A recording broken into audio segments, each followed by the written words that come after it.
In this video, I'd like to go through the introductory material for Unit 5, the nervous system.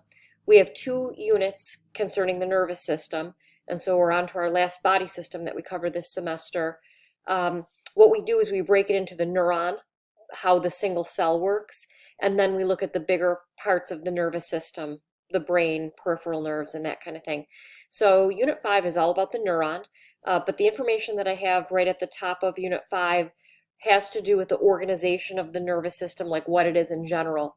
And so you can see I don't have a lot of, functions, a long list of things that the nervous system does, although there are quite a few things that the nervous system does. It's all, based on communication of information. And so sensory information, what's going on inside of the body, what's going on outside of the body, what I can hear, the temperature of the room, all gets put into the central nervous system, which is the brain and spinal cord. That's where integration takes place. And that's where we would prioritize information and decide if we want to take action. And so if we want to take action on something, that would be motor output. So that gives you the basic direction of information flow. And here I'm just talking about the organization of the nervous system. So the central nervous system, as I mentioned, that is the brain and spinal cord. It's not anything that's attached to the brain and spinal cord. It's literally just the brain and spinal cord. So attached to the brain and spinal cord are nerves, and that's the peripheral nervous system. Okay, so big picture, that is how the nervous system is organized. And I pulled up a picture from the internet. I searched Body World's nervous system because I don't know if you've ever seen the Body Worlds exhibit. It's really fascinating. They've had it at the Buffalo Museum of Science a few times. So anyway, here's a dissected nervous system. So we can see the brain and the spinal cord, and then you can see the nerves coming off of, maybe not so much the brain, it's awfully dark up there, but there are nerves that come off of the brain. Those are the cranial nerves. And then nerves come off of the spinal cord too. And so big picture, the way the nervous system is organized is, say if we took like a razor and we shaved the brain and the spinal cord completely, clean of all of these nerves. That is the separation between the central nervous system and the peripheral nervous system. So the central nervous system is the brain and the spinal cord, and then all of the nerves that attach to the brain and spinal cord are peripheral nervous system. So the way that we're bringing information in, sensory information in, and the way that we're bringing motor information out are through these peripheral nerves, which we'll talk about in the next unit. To kind of put this into context of this unit, the only way that this information is being communicated is by neurons. Okay, the cell type that we're going to talk about in this whole nerve note packet is about the neuron. Okay, so neurons are at the heart of the nervous system. It's the only cell type that can communicate information. And I actually have a really strong video playlist for what we're doing this week. So I talk about that here in organization of the nervous system if you want to take a look at that. So jumping back over to the notes, the peripheral nervous system is also subdivided into sensory motor. I mentioned that, and then motor, there's, voluntary control and involuntary control, basically. I talk about this in Unit 6, and so I'm just going to let my video stand for this, but this is just all the introductory information about how the nervous system is organized. So then we start getting more into like the heart of what this note packet is about, which is what are the cell types that are there. If we took, like, say, a piece of the brain, from our model that we were looking at, a little piece of the brain and a piece of the spinal cord and a piece of a peripheral nerve, and we started looking through it cell by cell, what would we see? Okay, so we would see, to put it simply, there's 2 main cell types. There are neurons. Those are the ones that can generate and conduct electrical signals. So in other words, those are the cells that communicate the information. And actually this entire note packet is exactly about this, how these cells receive, generate, and transmit information, and it's electrical in nature. Other than that, there are a lot of other cells in the nervous system, but those are all called neuroglial cells or glial cells altogether. And what you can think of those as are supporting cells. So these cells are supporting the neurons in some way. And so the neuron is the only one that can generate a nerve impulse, transmit information, receive information, transmit information. These other supporting cells are very important, but they don't do that job. Okay, so you can see the first cell types, the astrocyte, the microglial cell, the ependymal cell, and the oligodendrocyte. Those are all found in the central nervous system. Only the Schwann cell is found in the peripheral nervous system. And so you should be familiar with where these cells are and what they do. And I actually made a video that goes through that using the pictures from our book. And so for this video, I'm gonna say watch this video in our playlist on the neuroglial cells. It goes through everything in the notes. It gives a nice, like, more thorough explanation. So moving on in our notes, you can see now I'm moving on to the star of the show, right? The neuron. And so we need to know the parts of the neuron, which you'll go through in lab too. And that's basically 1 and 2. So the dendrites receive the incoming information. The soma is also known as the cell body, same thing. That can also receive incoming information. Nissl bodies, lack of centrioles, the axon hillock is just where the axons start. So here I'm just describing what's inside of the neuron. Nissl bodies are just the RER. We didn't know what they were when we first named them, so we called it Nissl body, or Nissl called them Nissl bodies, and then we subsequently learned that's just the RER. No centrioles in a neuron. I wonder if that makes sense to you. Think about what the centrioles do. They provide a structural anchor and form the mitotic spindle. These cells don't divide by mitosis, neurons don't, and so you don't see centrioles in the cells. The axon is the part that can generate a nerve impulse, which the axon hillock, because that's the first part of the axon, that would be the first part that could generate the nerve impulse. Axonal transport has to do with just movement of cytoplasm within the axon, because these cells can be very long, and so we're going to have to, like, say, transport neurotransmitter that's produced up in the cell body down to the axon terminals where it's stored. Teledendria, those are, the branches at the end of the axon that end in an axon terminal, holding synaptic vesicles, which are membranous vesicles filled with neurotransmitter. And the synaptic cleft is just the gap in between the axon terminals of that neuron and the next cell in line. So I did make a video about all that. That's why I went through it kind of quick there. I also go through in detail a myelinated axon, which just means that either the oligodendrocyte in the central nervous system or the Schwann cell in the peripheral nervous system, that one of those two supporting cell types is wrapping around the axon. And it makes the axon more efficient, more fast at what it does. And so I'm going to leave that for you to watch in the video. Characteristics of a neuron, longevity, we hope so, right? Because they don't divide by mitosis, and so these cells hopefully, last our life. They're amitotic, high metabolic rate. This is very similar to muscle. Neurons are going to have to use energy 24/7 to maintain their resting state. That's the same as muscle. Like we talked about the sarcoplasmic reticulum, how energy is being used 24/7 to make sure calcium is stored within the SR. And then, of course, they specialize in generating, conducting electrical signals. So I have all of that information in neuron structure, this video. Okay, so you can see, I show exactly where the myelin sheath is, where the neurolemma is, the nodes of Ranvier, the other parts of the neuron. So please watch this, because I show in addition to talking, and I think you'll find that useful.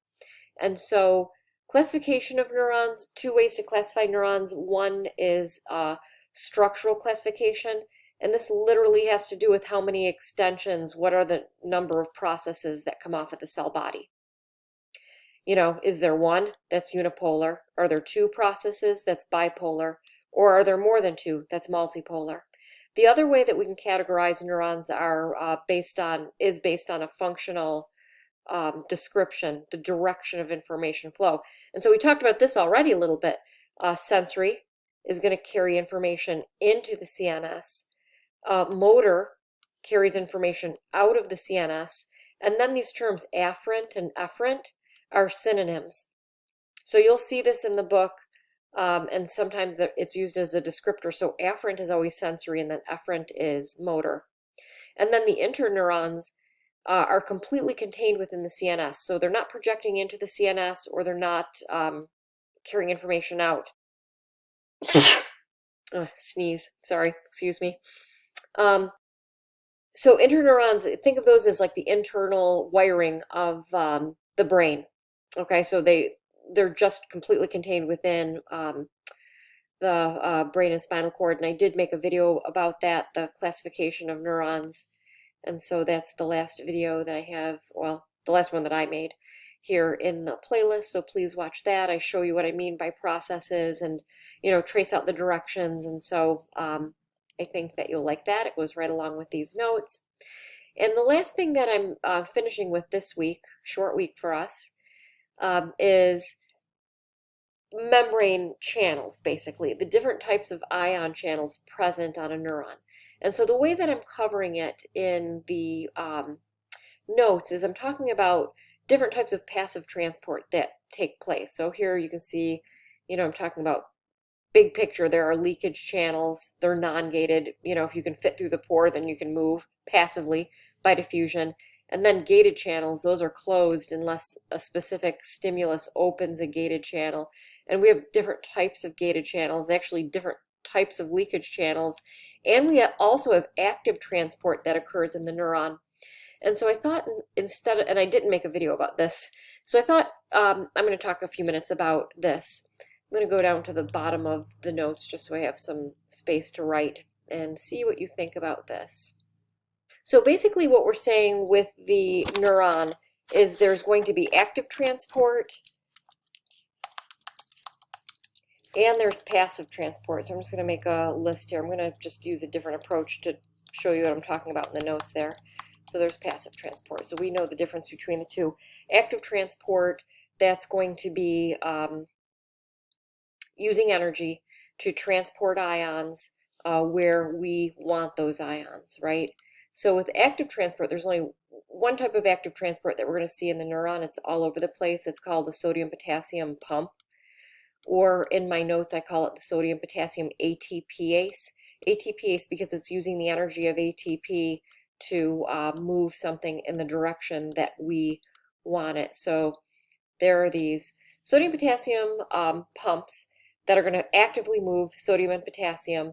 But then as far as passive movement, there are three types of passive movement channels in a neuron. And the first one that I want to tell you about is a leak channel. And I have these, actually I have all of these in the notes. Okay, but a leak channel is simply just a channel where it's specific for a particular ion, and that ion is able to move by diffusion through the leak channel. Okay, and so simple diffusion can occur across the membrane. And so basically, see if this makes sense. So with a neuron, let's say that that's the cell body. Here's the axon. Okay, teledendria, going down to the axon terminals, and put some dendrites on there. These sodium-potassium pumps are everywhere on the neuron. Okay, so they're all over the place on the neuron membrane. Same thing with the leak channels. They're all over the place. And like I said, they're specific for a particular ion. And so here's the situation for the neuron. The concentration of sodium in the extracellular fluid is much greater outside the neuron than the concentration of sodium inside of the neuron. Okay, so you can imagine that using these leak channels, sodium is going to want to sneak in, which it does. Potassium is another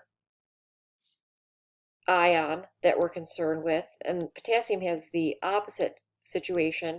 Potassium concentrations are higher inside the cytoplasm and lower in the extracellular fluids. You can imagine there's, the opposite tendency for potassium.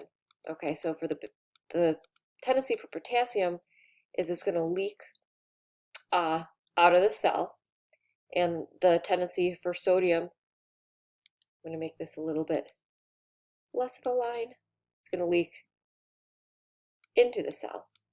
Okay, so these leak channels are really just integral membrane proteins that have a pore in the middle of them, and it allows the movement of these ions down their concentration gradient. So because of the concentration gradient difference, sodium is going to leak in and potassium is going to have a tendency to leak out. More potassium leaks out than sodium leaks in because we have more potassium leak pumps than we have sodium leak pumps. So I'm just using the size of my font here. I hope this makes sense. So as far channels, I should say. So as far as the leak channels, potassium, more potassium has the tendency to leave than sodium wanting to, being able to sneak in.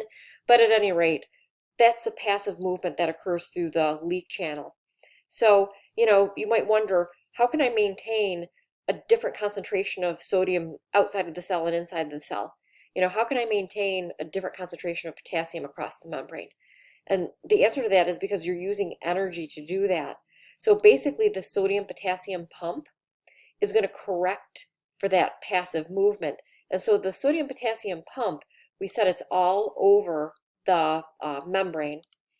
So I'm going to say the sodium potassium pump, I'm going to say that it's this yellow thing.